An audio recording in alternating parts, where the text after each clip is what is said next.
now take you to the broadcast of It's Time with Reverend Nathaniel W. Martin. Here's Reverend Martin. All right, thank you, Dr. Blackwell. Let me say Hotep, Baragani, and to my Africana Studies crowd and contemporaries all. And of course, this is the last day of Kwanzaa, and so we are celebrating the formation of something that has great impact among us. But then let me hasten to say good morning, good afternoon, good evening, but certainly never good night and never ever goodbye, because I have always found goodbyes traumatizing. I said I have always found goodbyes traumatizing. My name is the Reverend Nathaniel W. Martin. I'm the pastor of the New Life Institutional Baptist Church, and we're located at 8916 South Main Street, and in the city of Los Angeles, and we're being hosted by our sister church, the Shiloh Missionary Christian Church, and which is pastored by my good friend, the Reverend Dr. Della F. Hollandis. And they always say when the Baptists and the Charismatics get together, there's always going to be shouting in the camp. And we ask you continued prayers for our communion and fellowship going on into the new year. Once you do that, the offering that you are looking at or viewing or listening to, this presentation is a social justice presentation, and it's entitled It's Time, and time is the mental presupposition of the endurance of an object. And what we attempt to zero in on, or the in such a broad issue as social justice, is the economic and the environmental or the ecological aspects of how the environment as a climate or as an atmosphere impacts you or us, and of course a society built around or built within that environment naturally impacts the individual. A former director of health in the state of Kentucky said that your zip code could have a great impact upon your health, upon the health care you receive or your life experiences. And so we have to take all of these things into our environmental calculus of how social justice impacts all of us. And of course, in light of that impact, or where you live, like you said, your zip code impacts your health, and it impacts your welfare, determines where you shop, where you go to school, where you work, where you live, all of those things. And of course that is can and does impact all of our health.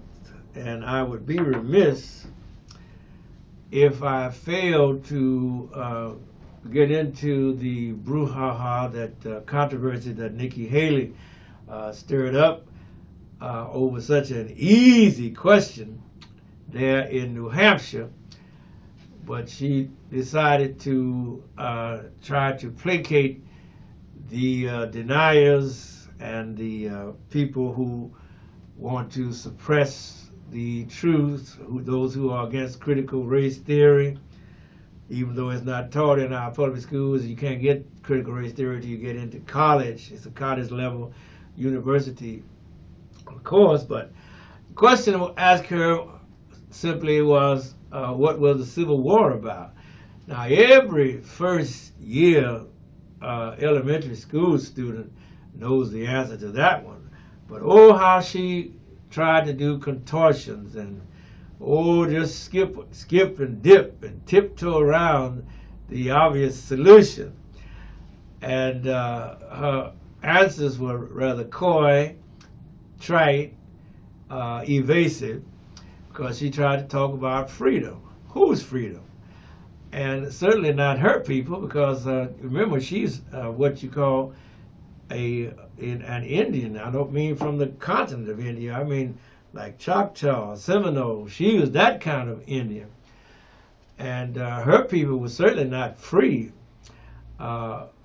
during slavery, and not even after slavery. And so who was she referring to as the freedom of the people? And so she had to come back the next day and try to clean up what she messed up the day before. And so it got me to thinking, just why we need to teach history, American history, black history within the context of American history, but teach it truly. And so that is why all of these efforts are underway to ban history books, or ban the teaching of history in much of our public school systems by such personality as the Greg Abbott there in Texas, Ron DeSantis there in Florida, and then so many of the other states that made up the Confederacy, and even some of our northern states are having this business of trying to contort themselves into all sorts of falsehoods and lies to try to keep from admitting what what the Civil War was fought about. Don't get me wrong. When the South lost, they had no access to the government, because they had tried to overthrow the government, and they lost the war. So the Union was now back together, but of course those who had fomented treason, or those who had fomented secession, or had been disloyal when the 14th Amendment to the Constitution was formalized and later ratified, they found themselves on the outs, because the government was trying to make whole those who had actually borne the burden of the war, which was not the Southern Confederacy, but the Northern Union soldiers who had tried to uphold the Union togetherness. And so the Union could proudly point to, we upheld liberty, we upheld freedom, we fought for the continuity of this Union. But what could the South say? And because they had sought to overthrow the Union for that they might be able to continue to engage in the slave trade. Alexander Stephens, who was the vice president of the Confederacy, is very instructive when trying to answer Nikki Haley's question. Now, Alexander Stephens did not mince words. He was from Crawfordville, Georgia. That's where he was born. And when he assumed the vice presidency of the Confederacy, even then he was not coy nor callow about letting them know that the Confederacy Constitution was the cornerstone rest and the foundation. The cornerstone rest and the foundation. The foundation is laid, and the cornerstone rests upon the great principle that the Negro is subordinate to the white race. That's what Alexander Stephens said. That slavery, subordination to the white race, is his normal and moral condition. It's Alexander Stephens. He was not coy about it. And why Nikki Haley got into such trouble is that she said she's trying to talk about freedom, individual freedom. Was the individual slaves free? Were the individual Indians free? And so what are you talking about, Miss Haley? Look at Alexander Stephens' speech. The document is there. I'm going to read what he said about the U.S. Constitution. I just made some notes. I'm reading an excerpt of what he said. Okay, this is Alexander Stephens. The Constitution, it is true, secured every essential guarantee to the institution while it should last, and hence no argument can be justly used against the constitutionally guarantees thus secured because of the common sentiment of the day. In other words, Alexander Stephens acknowledged that the Constitution secured to the slaveholder class, the peculiar institution as it was called, every essential guarantee. Without mentioning slavery, the Constitution guaranteed slavery and protected slavery. That's why when Abraham Lincoln gave the Gettysburg Address, he said, we're going to have a new birth of freedom. We're going to stop slavery, and we're going to go down Liberty Road. And for Miss Nikki Haley, she has really created a tempest in a teapot, and I don't think she's going to be able to put it back together again. And so we continue to see the necessity, in other words, of why history is important. Not these false narratives, no, but the actual facts of true history as it occurred, as you can look at the documents and look at the bills of lading and from the ships and from the Wall Street, and the first commodity that was traded on the Wall Street was slaves. They did not abuse enslaved persons as persons. They abused enslaved persons as property, chattel slavery. And so someone said, a person who will not teach you right will not treat you right. And Harold Cruz is the one that I'm commenting on. And he, of course, was commenting on the late Dr. Carter G. Woodson, who created the Association, the Society, rather, for the Study of Negro Life and History, and gave us the Negro History Week in the last century. But he wrote a book called The Miseducation of the Negro, and it's a good read for everybody because he lays out the facts that if the society will not teach you the truth, then who are you going to turn to? You got to know the true facts of history in order to be able to govern yourselves accordingly. And so as in this nation, we see a lot of erasure, and we see a lot of new facts being produced. A revisionist history, you might call it. It's lies, what it really is.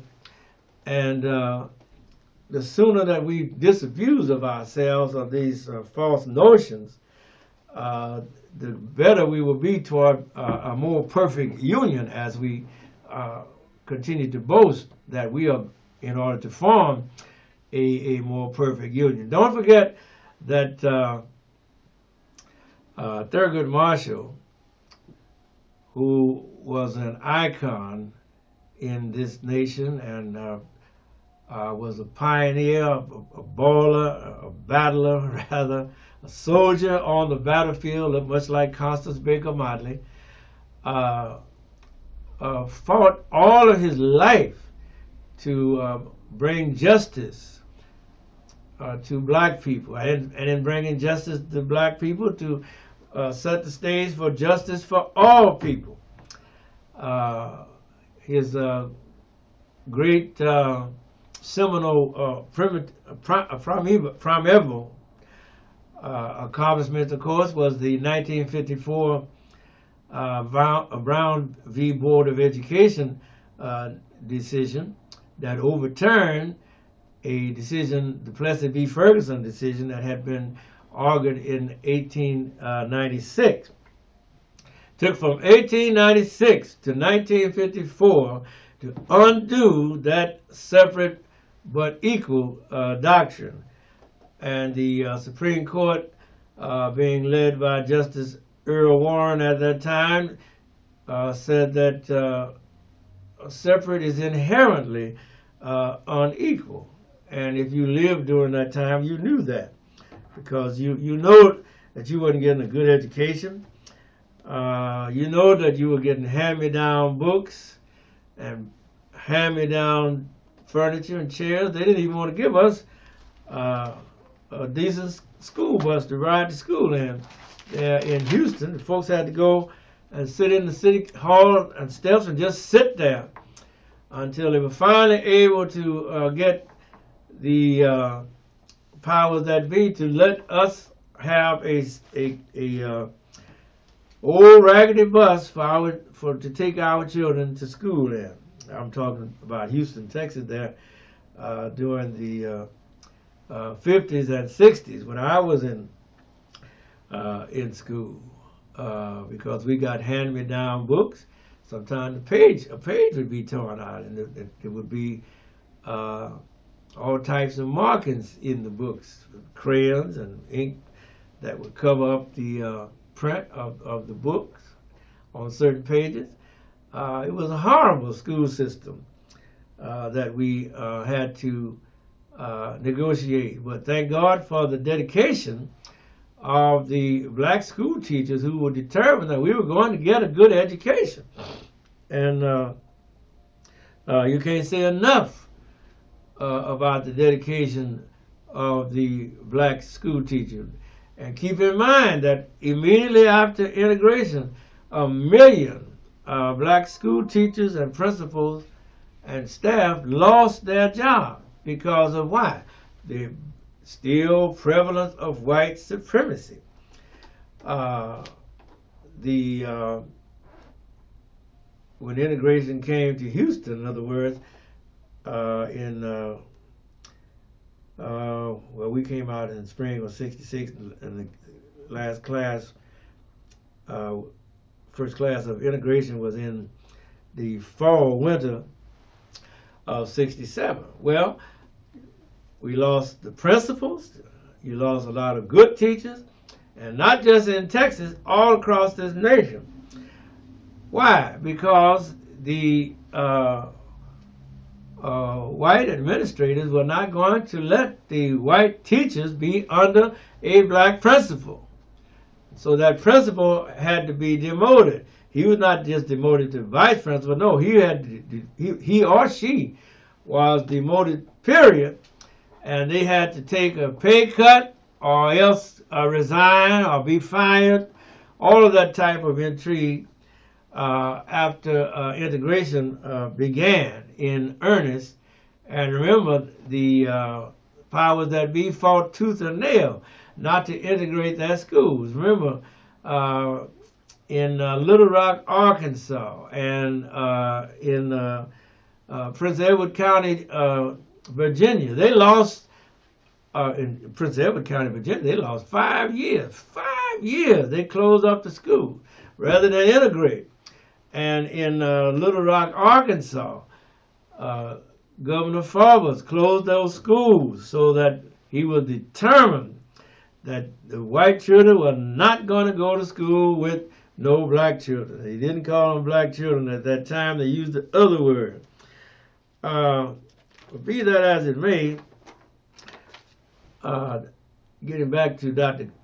Carter G. Woodson's book, The Miseducation of the Negro, one of the principles of it was that it was teaching Negroes things that they couldn't use, because you couldn't use Greek or Latin, because we were in an English-speaking society. And there were only certain jobs that Negroes were allowed to have. One was a school teacher, principal. They didn't really want you to be nurses. They really didn't want you to be doctors.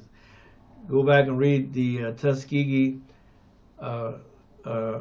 experiment there in 1923 when they built that hospital down there in Tuskegee's proposed now, because the other white veterans buildings would not accept Negro soldiers, even though the Negro had fought in World War I and had fought in World War II. But in 1923, when they built that new hospital, it was supposed to have been for to treat the black veterans who had volunteered his body and his mind, and now that the war was over, he was in need of having his mind and his body treated so it could be made whole.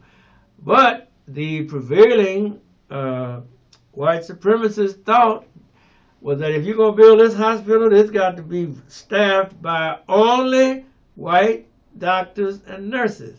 And mind you, white nurses would not touch black people in that day and time. Matter of fact, you have a hard time getting a doctor or a nurse to touch you in these days. Come to think about it. They're looking at that computer, but they're not looking at you. They're reading what's off of that computer, but they're not asking you what you say.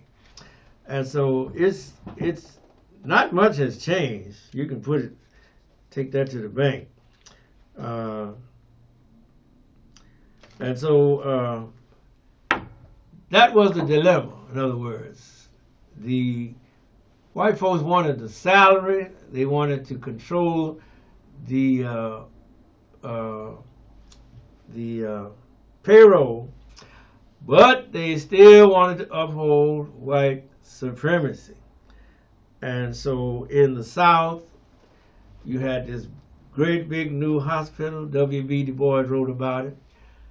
And but yet it was first staffed by white doctors and white nurses only. And like I said, white nurses did not want to touch a black person. I'm calling them black persons. That's not what they call them.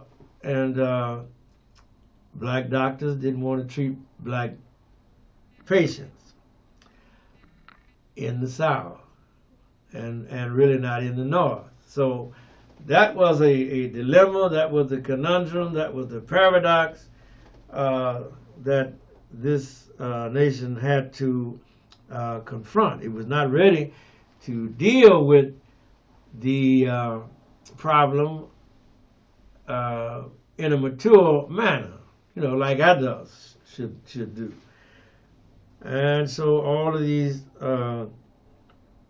excuses and falsehoods and what you call that ostentation.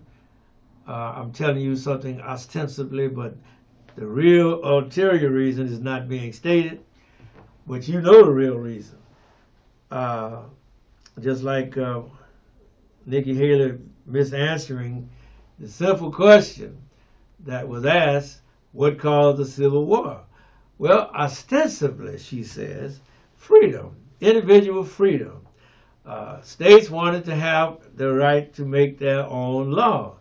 But what did they need to make their own laws about? Somebody should have asked. And, of course, that's where things get tricky, get murky. You get all of that contortion and twist and ostensible language, as they call it. But the ulterior reason is never stated. And, of course, the ulterior reason is slavery. They wanted to have slavery because they had built an empire.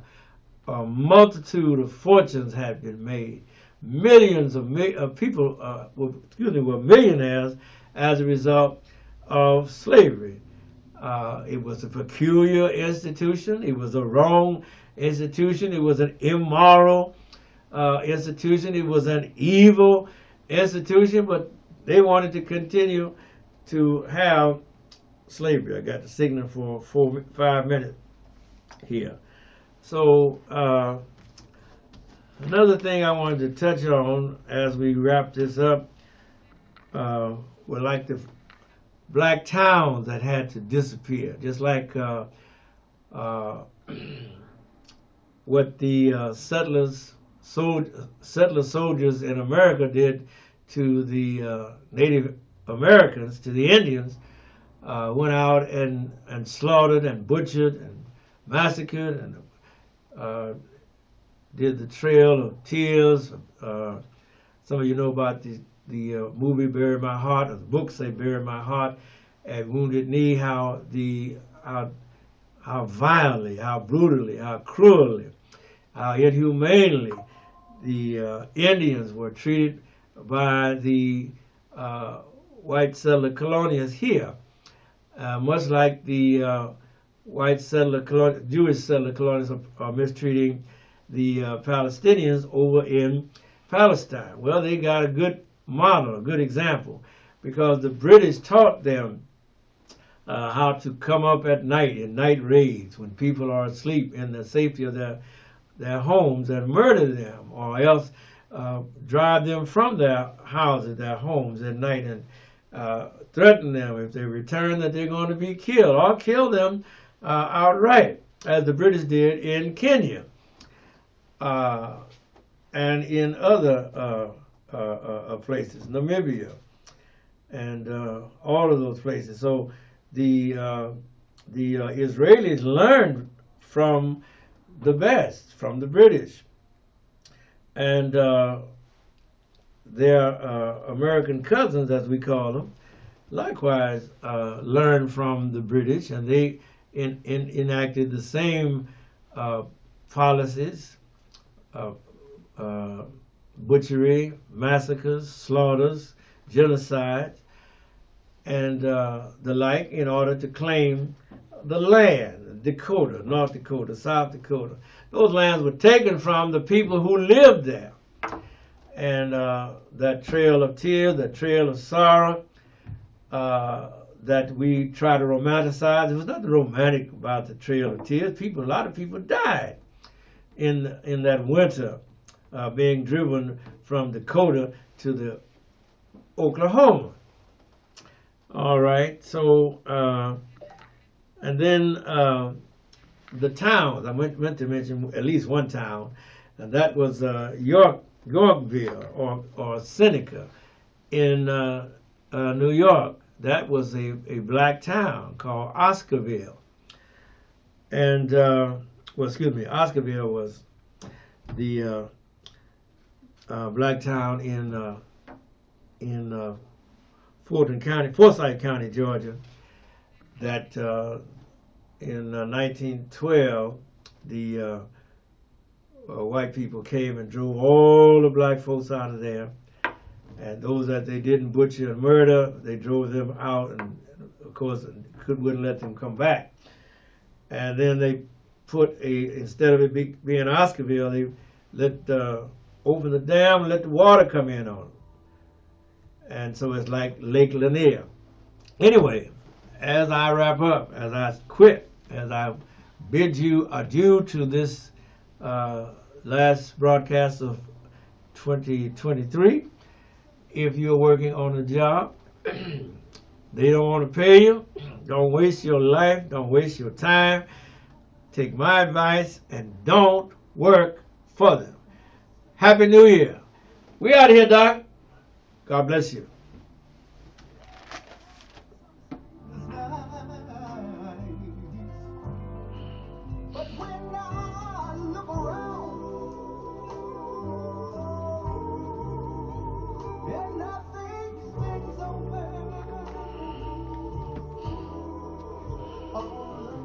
My good days,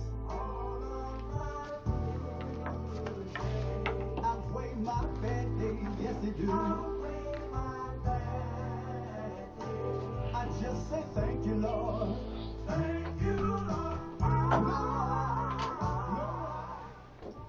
right.